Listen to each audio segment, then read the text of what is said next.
I think I'm live. I don't know. There's a bit of a delay. What I got in my face?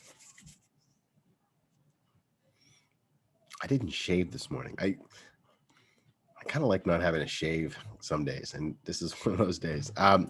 Yes, welcome. I'm gonna call this the Narthex Gathering for Worship. The Narthex is a special churchy term for the lobby outside of the sanctuary. It's called the Narthex. So here we are in the Narthex, and people are, maybe we'll open it up and have people drop by and say hi. But this week, I do have a special announcement that I would like to make, and I'm going to pull up a new background because this is exciting. Choose virtual background, add image. Here we go. And where is it? There we go. And here we go.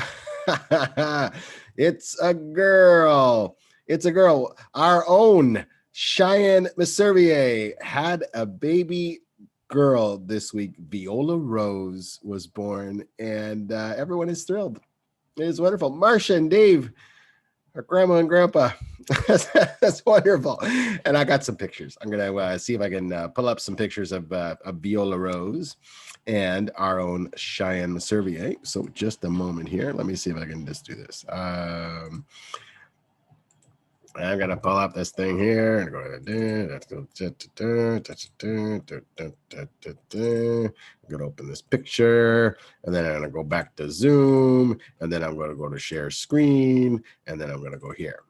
And there she is. There is Cheyenne, and there is Viola Rose. Isn't that wonderful? And I've got more pictures. I'm acting like a grandparent, but I'm not. I guess am I a grand minister? is that even a thing? No, it's not. It's not a thing. Because one of the sayings is, here we go. Here she is. There's Viola Rose. One of the sayings is that God has no grandchildren. And I love that saying. God doesn't have grandchildren. God's everyone's heavenly parent.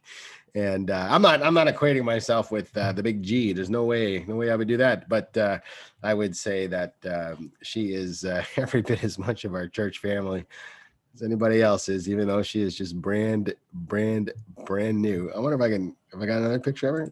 Let's see. Oh, there she is. Oh, she's a little pudding. That's what we would say. Look at that pudding. Good for her. Good for everybody. And congratulations to Cheyenne, and congratulations to Marcia and Dave, and to Kat. Kat is an auntie.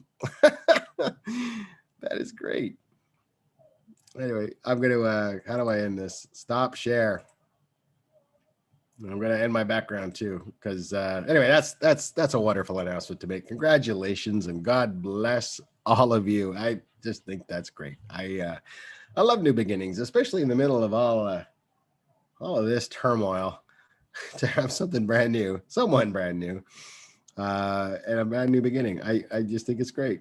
And so, how do I get out of this background thingy? Okay, well, I just need to go to choose virtual background. I'm going to go to none. There we are. We're back to normal. Another thing that happened this week, and you will see on our YouTube channel, there is a special report, and it has to do with our own Yvonne Cadieux. Yvonne Cadieux has won the Cora Bailey Award for the Retired Women's Teachers of Ontario, and we just got the announcement. Got the announcement a little bit too late for the video broadcast. Same thing with Viola Rose, as a matter of fact. But I thought I would put together a little thing so that we can celebrate that too. So that's on our YouTube channel. It's called Special Report. Well, anyway, it is a special report. I don't know what I titled the video. What did I call that thing? I called it the, let's go back to my channel. Oh, this is thrilling, isn't it? Watching somebody navigate through their computer. Go back to my channel, and I called it, Yvonne Cadieux, Cora Bailey Award winner 2020. Oh, and it's already got 10 views. That's great. And there's 4 people watching this. Anyway, I hope everyone has had a really good week, or at least a passable week. I know it's lonely, and there's a lot of folks who are, well, just going through the normal stuff of life or the abnormal stuff of life, which would be hard enough in a normal time, but to go through abnormal stuff of life in an abnormal time is somehow worse. Well, not somehow, in many ways worse, and I don't think it's hard to list the different ways. But, and you know, every time somebody says but, you gotta wonder if it kind of diminishes what they've said before. So I try not to say but, I try to say and. And in addition to all of that, there are good things happening. You know, celebrating Yvonne's award and all the work that she's done for that group, and celebrating the birth of Viola Rose. Two wonderful things that came down this week. Probably more. Yes, there is a lot more. There is the wrapping up of the season for the community garden. You're going to see a little interview about that. Cam Bowes, the chair of our board, is interviewing Jade Byrne, coordinator of the Rothwell Community Garden. So good news about how our first year of the garden went. Didn't go the way we thought it was going to go, but nothing is. But it went well. So there's going to be some talk about that. And we're also talking about the parable of the talents, which is a very distasteful parable. Nobody likes it. And that's the thing. If nobody likes it, then it's got to touch a nerve. And if it touches a nerve, well, then there's something there. You know, there's a reason why we've been reading these stories for 2,000 years is that, well, because they're important, you know, and I think that's part of faith. It's in Scripture. So you got to deal with it. I think you got to engage everything in Scripture, even the parts you don't like, maybe especially the parts that you don't like. I mean, superseding everything is love and grace and compassion and acceptance and forgiveness. That is the overarching narrative of all of Scripture. Even the hard parts. And this is one of those hard parts. Now, I watched the sermon that I did, sermonette, homily, whatever you want to call it, a few times. Every time I watched, I'm like, ugh. But at the same time, it's a parable. And you engage these parables at different times in your life when you're going through different things and you see different things in it. And that's why Jesus spoke that way. There is an economy of language in the way that Jesus communicated, because he knew that we would be listening to these words for a very, very long time. At least I think he did. I never really thought about that. Anyway, that's the subject for another musing. What else is going on? Well, it's the end of Remembrance Day. Remembrance Day was on Wednesday. I watched the ceremony at the cenotaph, and it was fascinating. It was, you know, of course, it was moving because it's Remembrance Day, and not seeing the crowds was a little jarring. I don't know if I liked it, but on the other hand, I liked what I saw too.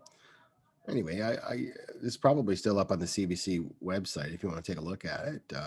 So now, but now that Remembrance Day is past, we're into a whole new season called Advent in just 2 weeks. We've got 2 Sundays until that happens, and then actually no, just one. 22, yeah, 15th plus 7, it's the 22nd. And then we're into the 29th, which is the very week after that, which is Advent 1. That means the greening of the sanctuary will take place after the recording for next week's service. And Myrna Deacon's going to help with that, and Trina's going to help with that. And Myrna said, oh, my goodness. I'm so glad to have Myrna. I'm so glad to have all of you. But Myrna called and she said, oh, Mike, how can we decorate the sanctuary? And I'm not trying to impersonate Myrna. But Mike, how can we decorate the sanctuary for your videos? And I thought, well, that's a great question, because I had sort of thought that too. Instead of trying to fit normal into this, we can make this into a normal for this year. And so we'll be decorating and putting up the angel trees, and got some other ideas, but I'm going to need some help because there's a lot to happen. Pageant. I want a pageant this year. Darn it. I want a pageant. I don't care what it takes, but we're going to have some kind of pageant, and we can use Zoom for a pageant. I know we can. We're going to have a pageant. A mix of young and old. We're going to have a pageant. Christmas carols. Paul and I are we're gonna book the sanctuary for a Saturday, maybe even next Saturday. We're just gonna sing Christmas carols all day until we can't anymore, and try to record 25, 30 Christmas carols just so we can have them, because you never know with the weather about Paul coming in from Hallville. So we're gonna just have like a music blitz day. And I'm gonna have to recruit some people that come in and sing. We can have one singer at a time in the sanctuary with the rules. And I'm tired of hearing my voice sing. I'm glad I can stay sort of on key, because I think if I couldn't, that would be jarring. But oh my goodness, all you've heard is me sing since like March, and it's time to turn the channel. And so hopefully we can get somebody to come in and somebody's to come in and sing for us, lead us in our carols. Blue Christmas, Christmas Eves, family service, contemplative candlelit communion service. We'll do it one way or another. We'll do it. We won't be all in the building, because the way the COVID numbers are going, they're climbing, and I don't want to contribute to that. And I kind of feel like, especially when we get closer to Christmas, if we're being told not to gather as family units, like if I can't go to my in-laws, for heaven's sakes, and enjoy Christmas with them, or I can't go to see my parents, then what's the difference with church? I mean, anyway, if a risk is risk, I don't want to bring us all down. But it is reality, and we got to engage it one way, and God engages us in our realities, no matter how bleak it might be.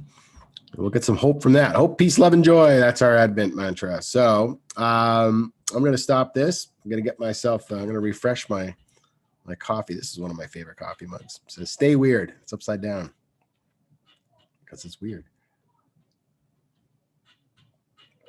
And hunker down for our worship service this week. And just glad we can connect one way or another. And I will see you on the other side for coffee hour.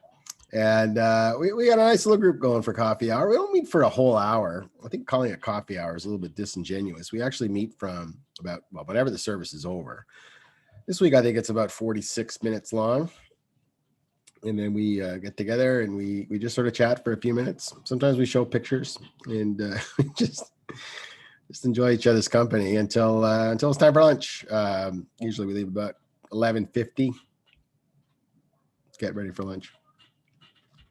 So, like I said, we'll see you later. Enough of this rambling.